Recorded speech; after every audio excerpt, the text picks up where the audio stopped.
ഇനിയിപ്പോൾ വാട്സപ്പിൽ സ്റ്റാറ്റസിൽ ഒരു ഫോട്ടോ ഇട്ടിക്കില്ല, ആ ഈ ഫോട്ടോന്റെ ഇനി ഡ്രസ്സ് ഇട്ട പേൻ്റായിരുന്നോ എൻ്റെ അല്ലേ? എൻ്റെ പുതിയ കറുപ്പ് പേൻ്റുള്ളത് ഞാനോട് ചോദിച്ചിട്ട് എടുത്തിട്ട് പോയേ. ഇനി ഇപ്രാവശ്യം വന്നിട്ട് കട്ടിട്ട് പോയാൽ അതല്ല 700 റുപ്യ ഇപ്പം എൻ്റെ ഗൂഗിൾ പേ ചെയ്യണം. ഇപ്പം എൻ്റെ ഗൂഗിൾ പേ ചെയ്യണം എന്ന് പറഞ്ഞാൽ ഇപ്പം എൻ്റെ ഗൂഗിൾ പേ ചെയ്യണം.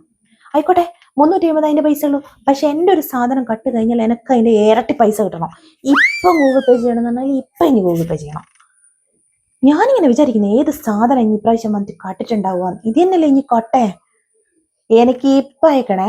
ഒരു 5 മിനിറ്റ് ഞാൻ എനിക്ക് സമയം തരുന്ന ഇപ്പം എൻ്റെ പാൻറ്റിൻ്റെ പൈസ എനിക്ക് അയക്കണം. പിന്നെ ഇനിയിപ്പം വാങ്ങിയ പുതിയ സാരി ഉണ്ടല്ലോ, അത് ഓണത്തിന് ഉടുക്കുന്ന ഞാനായിരിക്കും കേട്ടാ.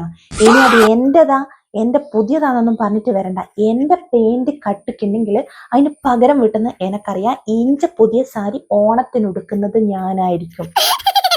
ഇഞ്ച സാധനം എടുക്കുമ്പോൾ ചോദിച്ചു ഞാൻ ആരതും കക്കലില്ല മോളെ, ഞാൻ ആരതും കക്കലില്ല. ഞാൻ എൻ്റെ സാധനങ്ങൾ സ്വന്തമായിട്ട് ഉപയോഗിക്കുള്ളൂ. ഞാനിങ്ങനെ ഹോസ്റ്റലിൽ നിന്ന് വരുമ്പോൾ കട്ടിട്ടൊന്നും പോവില്ല കേട്ടാ. 700 അയച്ചോ, പുതിയ സാരി ഉണ്ട്. അപ്പൊ ശരി, ബൈ, ഓക്കെ.